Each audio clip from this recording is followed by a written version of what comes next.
प्रसन्न हो? ये भी ठीक। हाँ नहीं, ठीक ही रहना चाहिए। हम आपको अपने प्रभु का विधान बताते हैं थोड़ा सा। जब प्रभु किसी पर कृपा करते हैं, ये वैभव मिलना कृपा नहीं है, ये पुण्य है। पुण्य से एक घोर पापी को भी बहुत, देखो पाप करके भी उनका कोई पुण्य है जिससे वो सुकृत पूर्व के सुकृत वश चल रहे हैं, नया पाप है। ये वैभव बढ़ना या यश बढ़ना ये भगवान की कृपा नहीं मानी जाती। भगवान की कृपा मानी जाती है अंदर का चिंतन बदलना, जिससे आपके अनंत जन्मों के संस्कार भस्म होकर और अगला जो है बड़ा उत्तम होगा। अंदर के चिंतन से होता है, बाहर से कुछ नहीं होता। मात्र अंदर का चिंतन। अच्छा, अंदर का चिंतन हम लोगों का स्वभाव बन गया बहिर्मुखी।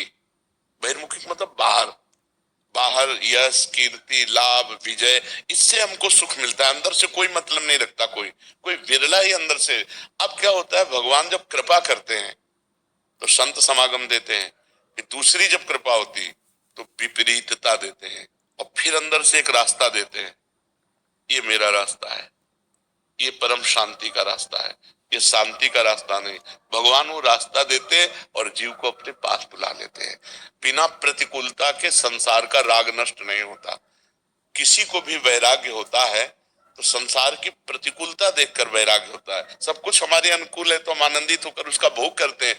जब हमारे ऊपर प्रतिकूलता आती है तब ठेस पहुंचती है कि इतना झूठा संसार, तो अंदर से भगवान रास्ता देते हैं, ये सही है।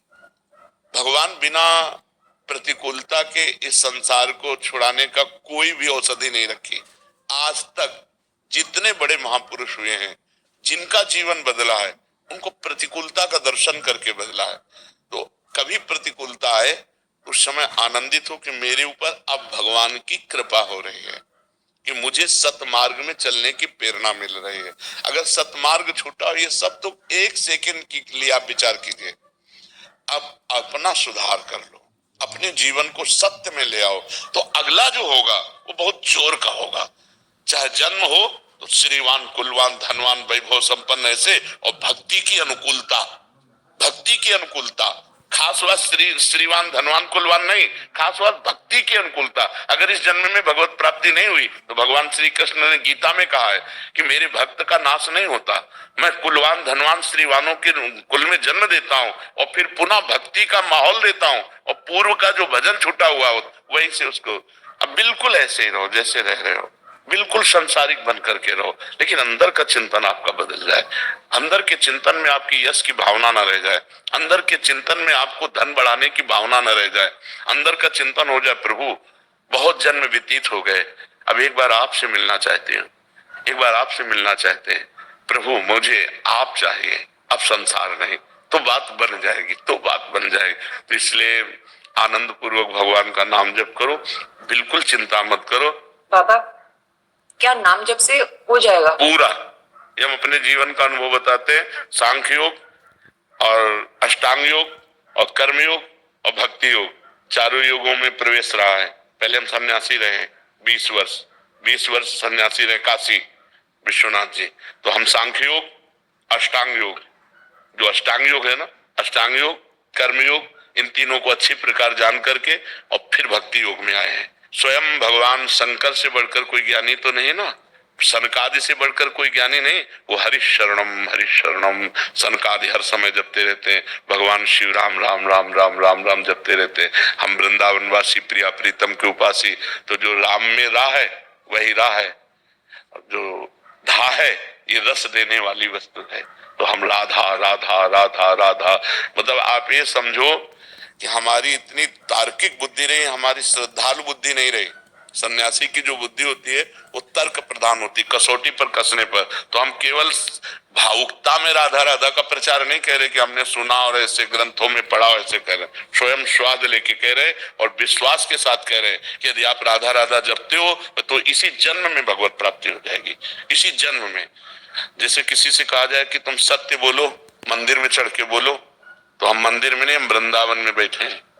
करोड़ों मंदिर इसकी समानता नहीं कर सकते, भगवान का परम धाम है।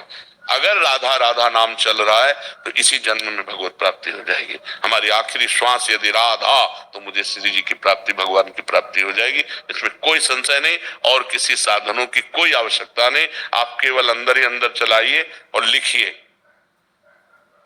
देखो, हम जो कह रहे हैं उसको समझो। बहुत अधिक नाम जपने की हमें चेष्टा नहीं करनी, कम संख्या हो लेकिन मन लगा करके हो। जैसे हम, अब देखो, आप लिखो राधा, अपने दिमाग में लिखो, खुले नेत्र लिखो या बाहर बाहर देखो, दिखाई दे रहा है राधा लिखा हुआ, वही कान में सुनो राधा, वही अंदर उठाओ राधा, ये तीनों का एकाकार हो जाए तो ये करोड़ों नाम जप के बराबर है। देखो, जैसे हम बोला राधा, ऐसे हम 1000 राधा नाम बोले तो हम बोला राधा, ये उपांशु है, इसे उपांशु कहते हैं। राधा राधा राधा राधा 1000 बार, ये उपांशु हुआ। अब ये ऐसे उपांशु हम 10,000 बार जप करें, अंदर देखते हुए बोले राधा, उपांशु 10,000 बार नाम जप करने का फल एक बार मानसिक में है। इतना बड़ा फल है ये। ऐसे